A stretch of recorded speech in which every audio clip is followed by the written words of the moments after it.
It was a sunny Saturday afternoon, and I was sitting on my bed scrolling through my phone.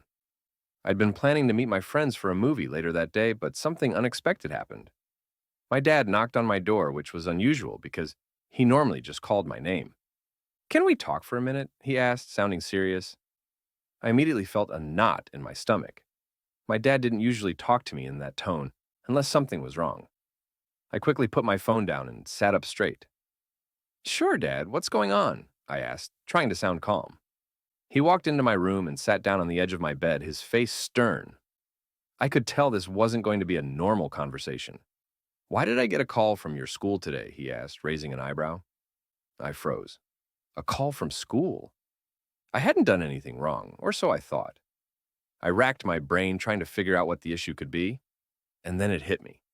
Last week, I had skipped my math class to hang out with my friends at the park. I had never done anything like that before, and I thought I wouldn't get caught. Apparently, I was wrong.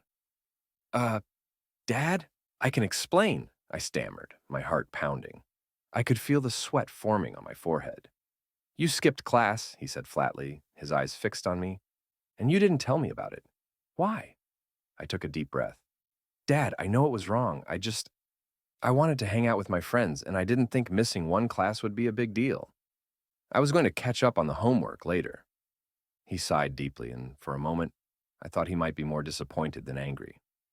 "Son, it's not just about skipping class," he said, his voice calmer now. "It's about trust. You should have come to me and told me if something was bothering you. Instead, you lied by omission. How am I supposed to trust you if you don't talk to me?" His words hit me hard. I hadn't thought about it that way. I felt a wave of guilt wash over me. I looked down at my hands, not knowing what to say. "I'm sorry, Dad," I finally whispered. "I didn't mean to hurt you or break your trust. It was a stupid mistake, and I won't do it again." He nodded slowly. "I know you're sorry, but you have to face the consequences. I'm grounding you for the next 2 weeks. No phone, no going out with friends. You'll use that time to focus on your studies." I couldn't argue. I knew I deserved it. "Okay, I understand," I said quietly.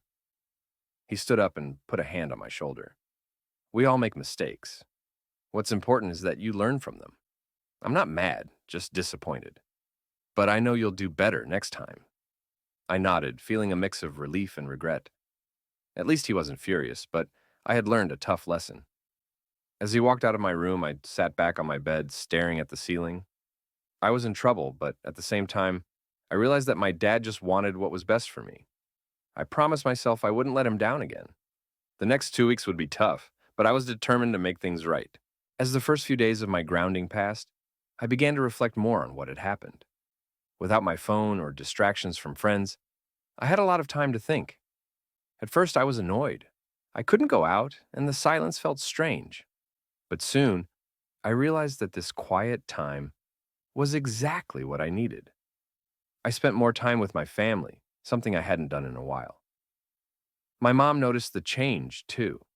One evening, she smiled at me while we were sitting in the living room. "You've been a lot more present lately," she said. "It's nice to see you spending time with us." I hadn't thought about it that way. I was usually so caught up in my own world, hanging out with my friends or glued to my phone, that I barely noticed how much time I had been missing with my family. My dad even asked me to help him with some yard work one afternoon, and instead of complaining like I normally would have, I said yes. We spent hours working together, pulling weeds and trimming the bushes. At first, we didn't talk much, but after a while, my dad started telling me stories about when he was my age. "You know, when I was in high school, I made a lot of mistakes too," he said, wiping sweat from his brow. "One time, I skipped an entire week of school because I wanted to hang out with my friends." I looked at him in surprise. "Seriously? I thought you were always the responsible one." He laughed. "Not at all. I got into trouble more times than I can count. But my dad, your grandpa, taught me the same lesson I'm teaching you now. Trust is everything." Hearing that made me feel a little better. It was comforting to know that even my dad, who seemed like he had everything figured out, had been in my shoes before. It also made me respect him more for how he handled the situation. He wasn't just punishing me, he was trying to teach me something important. As the days went by, I focused on catching up with my schoolwork. Math, the subject I had skipped, turned out to be harder than I thought. I spent hours studying, and even though I didn't love it, I started to feel more confident. My dad noticed my effort and even offered to help me with some of the tougher problems. By the end of the second week, I had caught up on all my homework and even started reading ahead.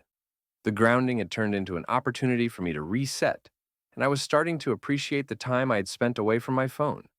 Finally, the day came when my punishment was over.